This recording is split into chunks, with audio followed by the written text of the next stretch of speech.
ఏపీలో పాలక కూటమి నేతలు చాలా ఆకలి మీద ఉన్నారు.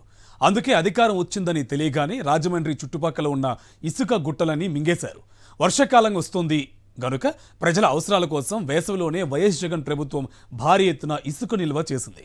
అయితే పవర్లోకి రాగానే ఎన్నికల కోసం పెట్టిన ఖర్చంతా వెంటనే లాగేయాలనే ఆలోచనతో కూటమి నేతలు పోటీపడి ఇసుకను అమ్మేసుకున్నారు.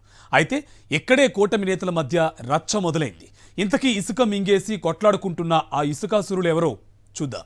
వర్షాకాలంలో ఇళ్ల నిర్మాణాలకు ఇసుక కొరత ఏర్పడుతుంది. అందుకే గత వైఎస్ఆర్సీపీ ప్రభుత్వం దాదాపు 80 లక్షల క్యూబిక్ మీటర్ల ఇసుకను అనేక చోట్ల రాసులుగా పోసి నిల్వ చేసింది.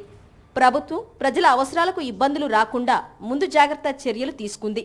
అయితే ఎన్నికల్లో కూటమి విజయం సాధించిందని తెలియగానే పరిస్థితి ఒక్కసారిగా మారిపోయింది. రాజమండ్రి పరిధిలోని పలు ప్రాంతాల్లో నిల్వ చేసిన లక్షల క్యూబిక్ మీటర్ల ఇసుక గుట్టలు ఒక్కసారిగా కరిగిపోవటం ప్రారంభించాయి.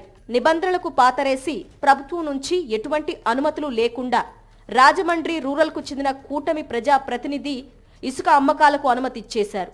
మండపేటకు చెందిన టీడీపీ నేత ఈ వ్యవహారంలో చక్రం తిప్పినట్టు తెలుస్తోంది. ఒకే సామాజిక వర్గానికి చెందినవారు కావడంతో రూరల్ ప్రతినిధి ఇచ్చిన ఆదేశాలతో ఇసుక అమ్మకాల్లో చేయి తిరిగిన ఆ మండపేట నేత విచ్చలవిడిగా ఇసుకను అమ్మేసుకున్నారు. ఈ అక్రమ అమ్మకాలకు సంబంధించి రూరల్ ప్రజా ప్రతినిధికి 6 కోట్ల రూపాయల వరకు ముట్టినట్టు సమాచారం.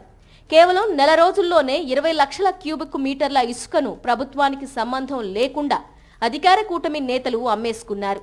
ఇసుక అమ్మకాల్లో రూరల్ ప్రజా ప్రతినిధి చేతివాటం గురించి అర్బన్లో చక్రం తిప్పుతున్న మరో ప్రజా ప్రతినిధికి తెలిసింది. తన పరిధిలో ఉన్న ఇసుక గుట్టలను సైతం రూరల్ ప్రజా ప్రతినిధి ఆదేశాలతో అమ్మేసుకోవటం ఆయనకు నచ్చలేదు. అసలే వీరిద్దరి మధ్య పచ్చగడ్డి వేస్తే భగ్గుమనే పరిస్థితి కొనసాగుతోంది. ఒకే పార్టీలో ఉన్న ఎడముఖం పెడముఖంలా ప్రవర్తించే వీరిద్దరి మధ్య ఇసుక రాజకీయాలు మరింత దూరాన్ని పెంచాయి. అయితే ఇసుక దుమారం మరింత పెద్దది కాకుండా మండపేటకు చెందిన మరో నేత జోక్యం చేసుకుని ఆగ్రహంతో ఉన్న రాజమండ్రి అర్బన్ నేతను సంతృప్తి పరిచేలా చక్రం తిప్పారట. అయితే ఇసుక దందా ఇక్కడితో ఆగిపోలేదు. జరుగుతున్న వ్యవహారాలు జిల్లాలోని అమాత్యులకు తెలిసిపోయింది.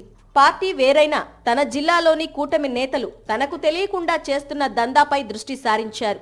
దీంతో మండపేటకు చెందిన ఇసుక దందా నేత ఆయనకు కూడా నజరానా చెల్లించుకున్నట్లు తెలుస్తోంది.